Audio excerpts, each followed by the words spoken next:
Okay, we're on Matthew Weaver's 272. We're doing something just a little different today. I'm going to try to put this all together for you so that it all makes sense. Now, something I'm going to do is I'm using a Meteor cylinder, but I'm using a pop-up piston from a highway. Okay. They're a nice piston. Meteor's nice. Meteor's good stuff. You pay more for the Meteor, but is it warranted? I don't know. But that's a nice cylinder.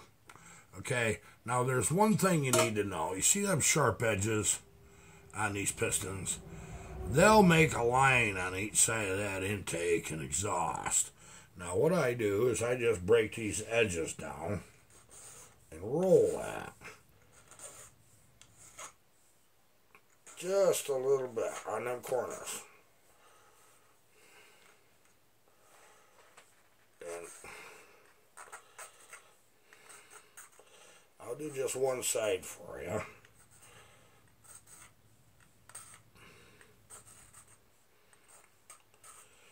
You can just do it as your file.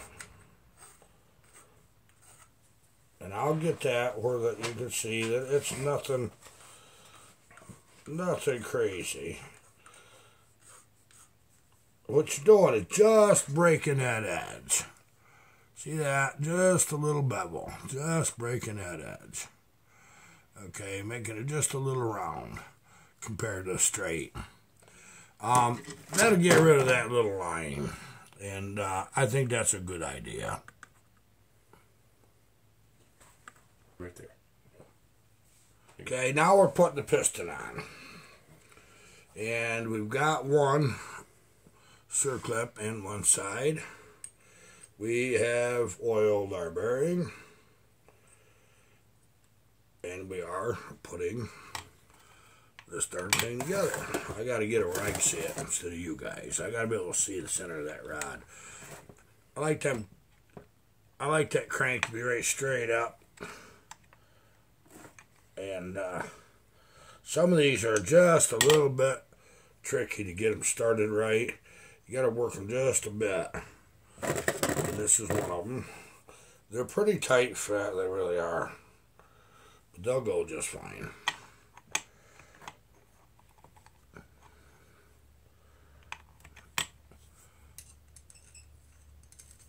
That wrist pin can't be sticking out any.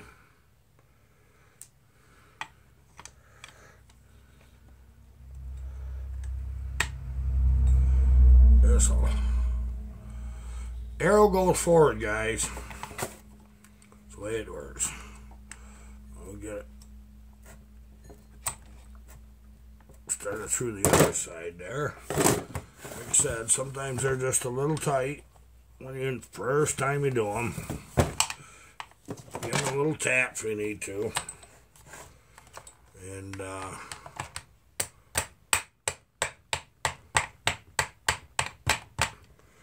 with something soft.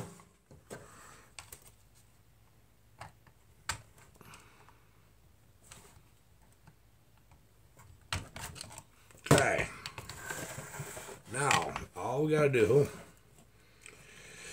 Get this circlip in the saw without it flying all across the room. Good luck. Put them just like that, either open side down or open side up. Don't do them this way, because the weight of the clip by itself going up and down, it'll take that clip off. Yeah, you got to get them in just like that. And we just about lost it. Okay. If anything's going to go wrong, it's going to do it while you're on camera. I'm going to tell you, that's the way this works.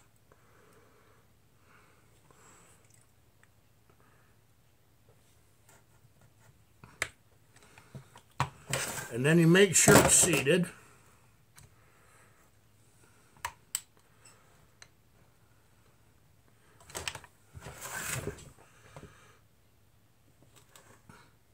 Good shape. Looks just like that when you're done.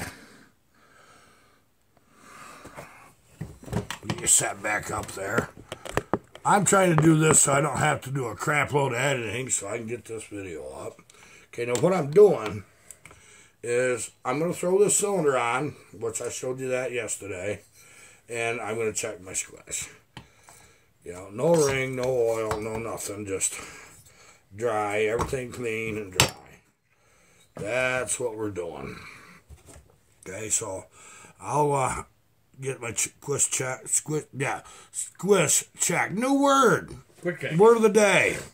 Get rid of my beard and clean up a little bit. I can't even talk. You believe it?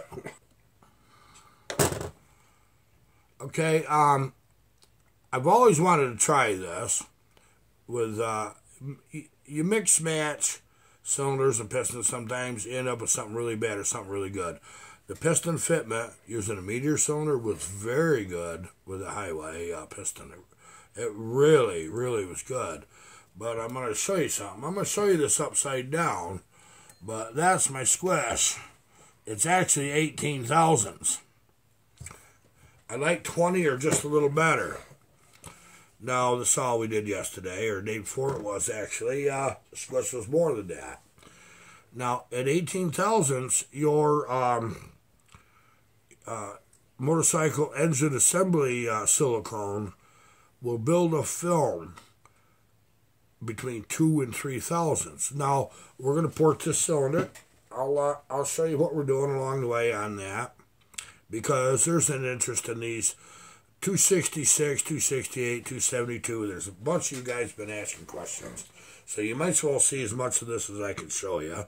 I might do this in 2 videos. I might get it all day. We're just going to see. But I'll show you the squish after we've got the engine assembled, cylinder all on. And no, remember, there was 18. I want to see 20.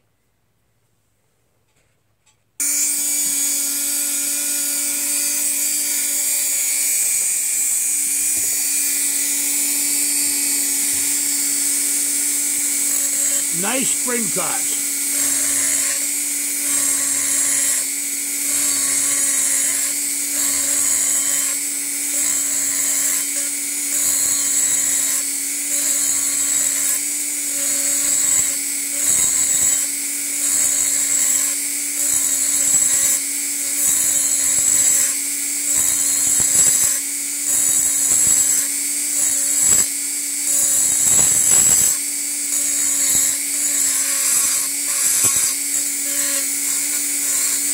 Work your corners in opposite the direction of the rotation of the tool.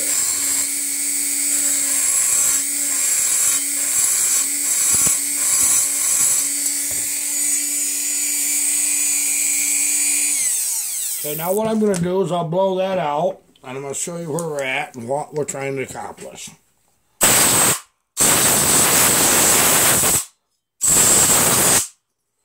So we got... Okay, now, what we've done is see how this cylinder's upside down. I'll throw it right away. That roof is oval shaped, you know, like this. It's not flat, and you can tell we gained some size there. But most importantly, that's not what matters. I don't touch the floor that much, just a little cleanup is all. But I widen them out inside. That's where I widen them. And where that is that's right here in this corner here. See, there and there. I don't do nothing with the outside. I don't make that wider. I want that just a little wider on the inside. And I'm going to try to get you where you can see what I like. Okay. Hopefully you can see that. I don't know if you did or not. The angles I'm working here. Now, this is a factory one. This is going to be a little tougher, but see, they're not the same. They're different. Oh, that's the intake. Or is that the exhaust? That's the exhaust. Okay, I got to do it upside down. So there you go. It noticeably smaller. I hit 98 degrees right there, and I know it. And but it's the shape. See, that's different. Looks different. It's not as wide inside as this one. This one's much wider inside. And also on the bottom, which is the roof, is the cylinder's upside down. You can see the more of an oval. That's what you're looking for. All right. Now, we're going to work out the transfers. You're going to see my hand. There's the hand. Talk to the hand. Little tidbits like that. I want you guys to know how to do this, okay? Just plain and simple. I want you to know how to do this. This is the rough finish. On the exhaust, I like them fairly smooth. You don't bother polishing them. You run that 8 hours cutting wood. There's a carbon buildup on there that you completely wasted your time. Don't leave it rough as I do. My transfers, I'm going to tell you what, if a lot of you guys that have an impression that smooth is good, you'd have a stroke if you've seen how rough I leave my intake and transfers. Anybody seen them in real life that knows what's going on with them? If you run a saw, it's like, my God, how does that run like that? Well, laminar flow. It keeps the air off the intake and the transfers, because if air runs real close because it's smooth, it'll knock that fuel out of suspension and you get bubbled air. The fuel will just run in there. And some of it's atomized though. Laminar flow dictates that a rough surface accelerates the flow and keeps the fuel in suspension. Okay, that's why you leave them rough. So hopefully that helps. Now I'm going to show you what I do on the transfers, and I'm going to tell you about it right now. Right here on the inside. Yep, 272, 266, 268, 272 look much the same. But right here in this area, I raise that about halfway to here. I raise that. Now you see, that's the intake side. How that's kind of leaning.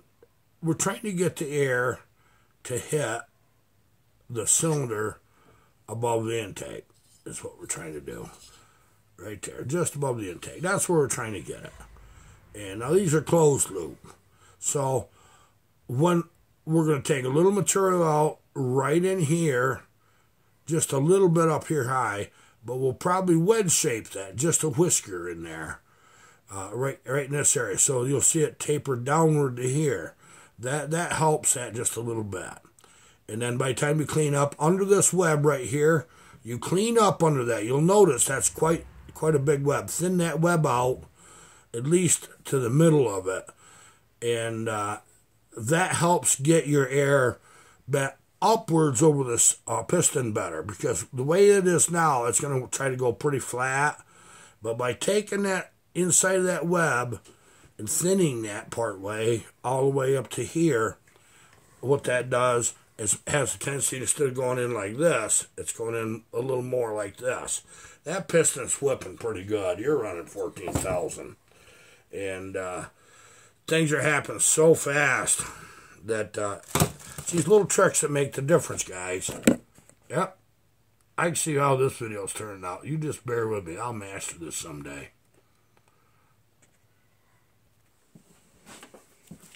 I'm going to show you the strokes I make here.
kind of anchor that with my thumb.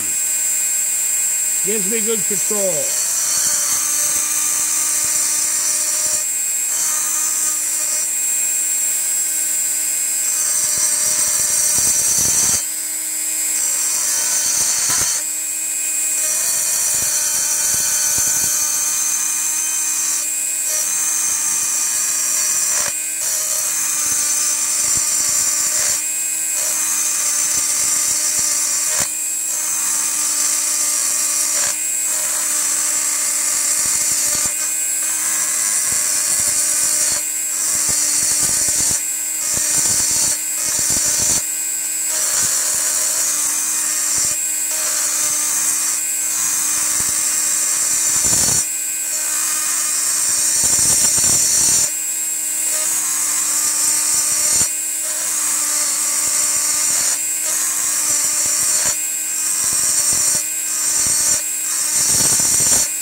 I'm going to clean up my corners.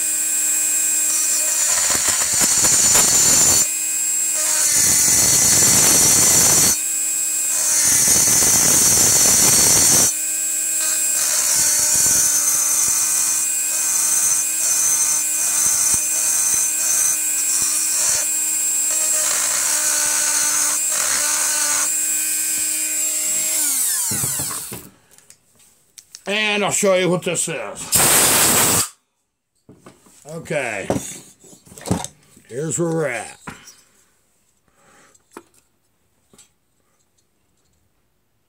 Maybe it's easier if I show you upside down, okay?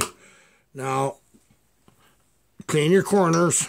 See, we've changed that drastically from this side to this side.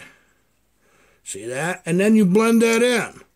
It's too steep otherwise. You blend that right in all the way down to about where that band is.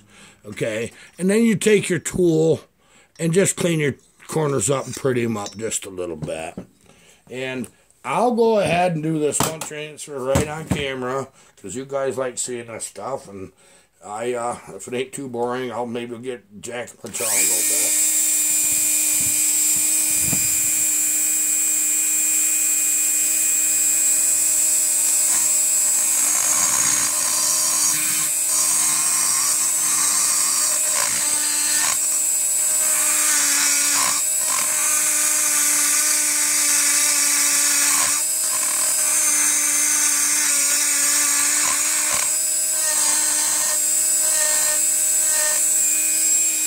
I'm going to switch tooling and use my special,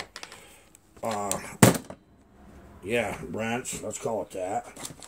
And we'll get something just a little thinner and we'll get right in there and show you how this is done. I don't want a point. I want a different shape. You got to have a little different shape.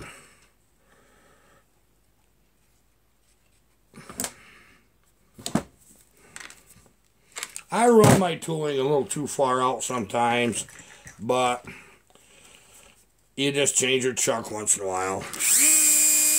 Now, right up in that corner here, I'm going to try to get it. It's this corner right in there.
Gotta turn the RPMs up.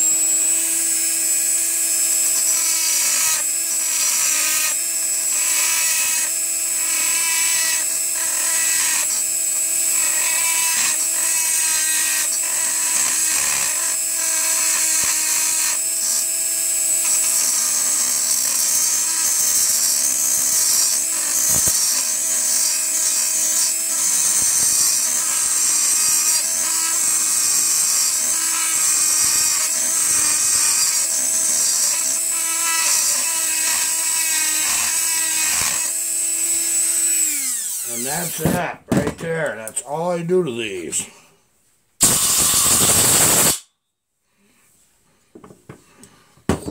Okay. So what we've done, I want to make sure you can see it, is on the this is the intake side. So opposite the intake, which is this side over here, we'll cut right in that corner of that. It is just like trying to cut hair. Okay, there you go. You got a little better view. I hope you can see that good. I can see it good. Maybe if I turn it upside down. So the intake will be on the other side. Yeah, I know everything's sideways, but that's how I can do it. Okay. You can see eyeball what I'm doing there. I'll flip it over and show you the stock one. Okay, so there's the stock one. And the one we just finished. A little nicer, I think, huh? I'm going to try to show you that. That's the stock one. See that right in there? That air hits that, and it causes a disruption. Well, what I do right there, by taking that off, part way right in there,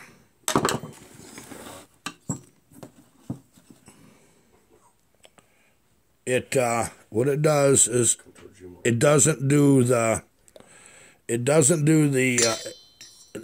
turbulence right there. It's smoother. I'll show you that one again. Getting this phone camera thing going in the right direction is real pain, so hopefully you get to see this. Okay, what we're doing here, I know it's not going to be easy to see. See that little hole? That's where your vacuum impulse comes from.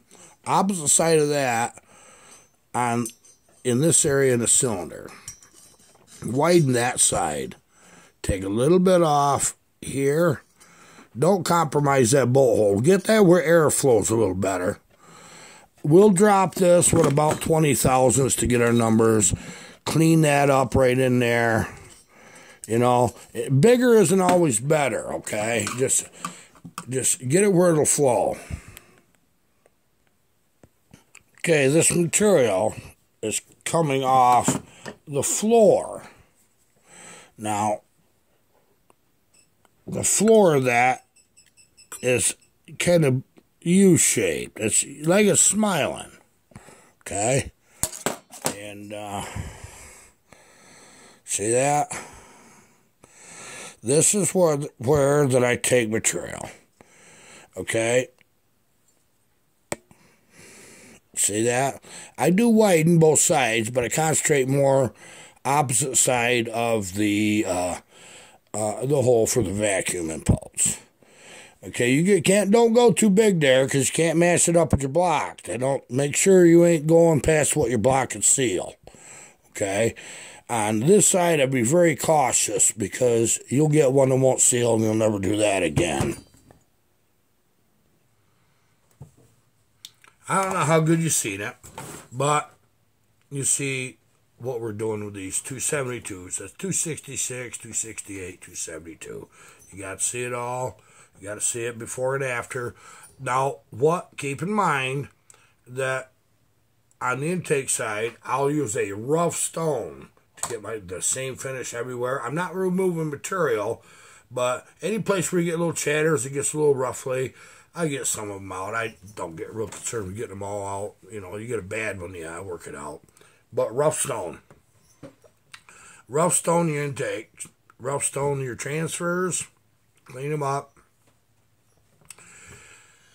Do your exhaust with nice fine stones and be slow at it.